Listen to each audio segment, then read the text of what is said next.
Fato ou ficção e por que isso muda tudo? Deixa eu te fazer uma pergunta simples aqui agora. Se amanhã aparecesse uma prova definitiva de que Jesus não ressuscitou, você continuaria sendo cristão? Porque eu percebo que muita gente trata a fé como um estilo de vida, uma vibe, uma estética, mas o cristianismo ele não nasceu como vibe, ele nasceu como uma notícia. E isso é importante que você entenda porque é a notícia de um túmulo vazio, de um homem vivo, de alguém que ressuscitou. E é por isso que a ressurreição não é só um detalhe no evangelho, é o centro do evangelho. Se Jesus não ressuscitou, não existe cristianismo, não existe lembrança, existe alguma coisa na verdade? E sinceramente, se Cristo não ressuscitou, não existe nem esperança. Agora eu sei que você pode estar pensando, tá bom, mas isso é difícil demais para acreditar. Isso é um milagre, isso é uma coisa de fé cega, enfim, não tem provas suficientes. Tá bom, vamos lá. Vem comigo. A Bíblia nunca tratou a ressurreição como uma ideia bonita, ela tratou como um evento real. E a pergunta do episódio de hoje é justamente essa: a ressurreição é um fato ou uma ficção? Porque no fundo todo mundo está buscando duas coisas ao mesmo tempo: verdade e consolo. A gente quer que seja real, mas a gente também quer ter a certeza de que não está sendo enganado. Não é assim com você também? Então vamos conversar como gente normal aqui, sem frase pronta, sem gritaria, uma conversa um a um, eu com você. Só olhando para evidências do jeito mais honesto possível é o que eu quero fazer. Primeiro, Jesus realmente morreu. Eu sei que parece óbvio, mas não é. Uma das tentativas mais antigas de fugir da ressurreição é dizer o seguinte: ele não morreu, ele desmaiou e depois acordou. Só que isso não se sustenta. Pensa aqui comigo. Os romanos não eram amadores. Eles eram especialistas em matar, em execuções, esse era o trabalho deles. E no relato bíblico tem um detalhe frio, mas técnico e importante. Quando os soldados chegam, eles percebem que Cristo já estava morto, e mesmo assim eles seguem confirmando com a perfuração. O ponto aqui é que Jesus morreu. Sem morte real não existe a ressurreição, existe apenas sobrevivência, e a fé cristã nunca disse que Cristo sobreviveu, disse que ele venceu a morte. Segundo tópico, o túmulo estava vazio. Aqui é onde a história fica sempre desconfortável para quem quer chamar isso de mito, porque um mito antigo normalmente seria escrito de um jeito mais conveniente, se eu posso dizer. Só que os relatos do túmulo, não são convenientes, porque quem encontra um túmulo vazio primeiro? Mulheres. E isso é muito importante de um ponto de vista histórico aqui, porque naquela época o testemunho de uma mulher não tinha um valor jurídico como o testemunho de um homem. Então, se alguém fosse inventar uma história para convencer o mundo de algo, não colocaria mulheres como primeiras testemunhas naquela época. Mas os evangelhos colocam. Por que será isso?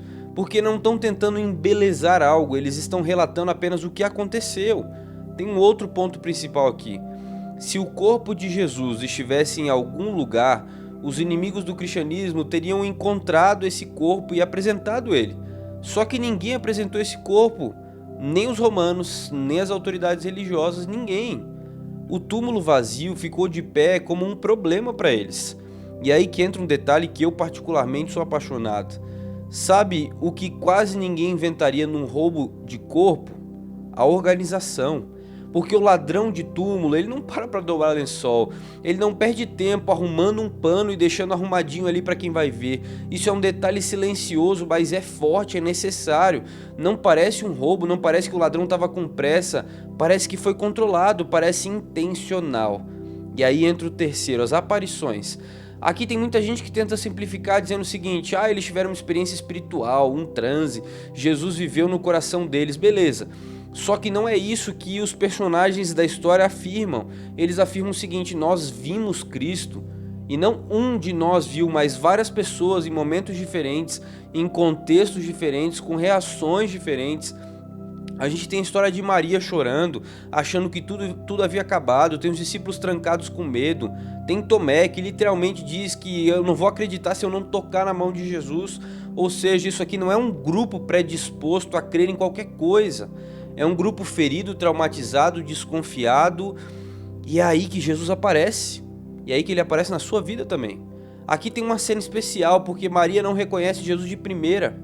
Ela está tão consumida pela dor, pelo luto, pela perda, que os olhos dela estão cegos para ver quem está diante dela, assim como naquela história do caminho de Emaús. Até que Jesus faz algo muito simples na história de Maria. Ele chama ela pelo nome, ele diz o nome dela e pronto. Não é só uma prova, isso é um encontro real que aconteceu ali.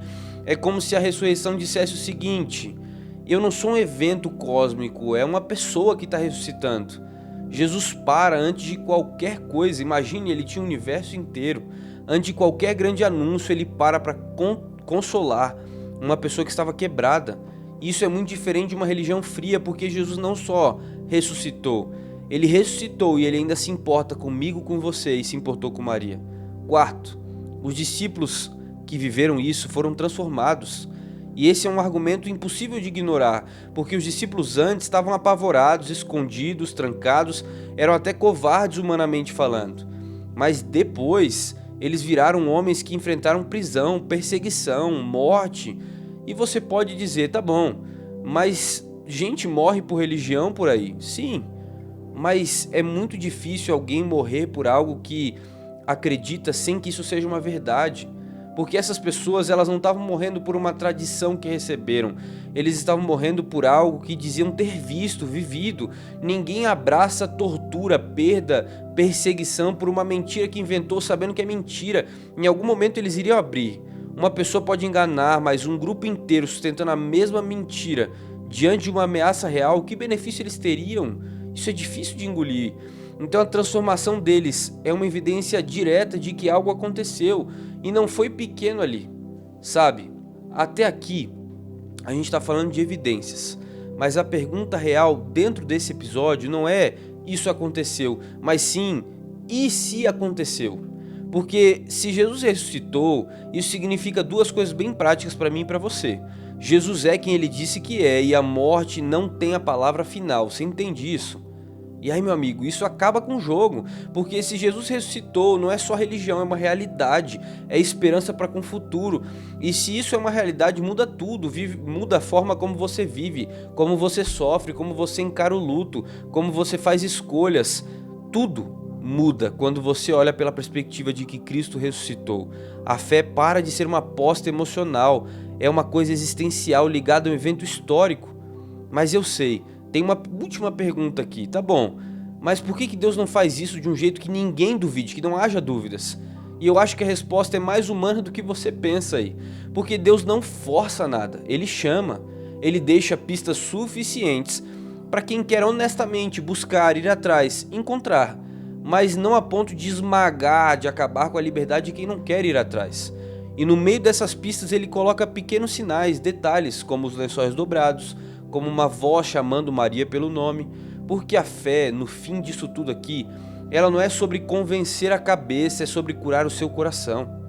Então, deixa eu fechar isso aqui do melhor jeito possível. O cristianismo, ele não é uma filosofia de vida com um símbolo bonito. É uma notícia real e urgente. Essa notícia é que Cristo vive. E se Ele vive em mim, se Ele vive em você, você não está mais preso ao passado. Você não está mais condenado ao pior capítulo da sua história e você não está mais sozinho no sofrimento, amém? Se você crê nisso, você não precisa fingir que a morte é normal, porque ela não é, isso dói em nós. Mas você precisa entender que a morte perdeu o seu trono. A ressurreição não tira a dor de nós hoje, mas ela garante que a dor não vai durar para sempre. E isso sim é esperança de verdade. Você crê nisso? Se isso faz sentido para você, se inscreve aqui no canal, porque essa é uma série real, com perguntas reais para quem aguenta. Qual dessas evidências mais te pega? O túmulo vazio, as aparições, a mudança dos discípulos? Comenta aqui embaixo. E se você conhece alguém que está precisando de uma esperança, está precisando de um vídeo para pensar um pouco mais, manda para essa pessoa, porque a mensagem que eu tenho para você e para o seu amigo é que Cristo vive. E se Ele vive, nós podemos crer no amanhã, porque Ele vai chegar. Te vejo no próximo vídeo.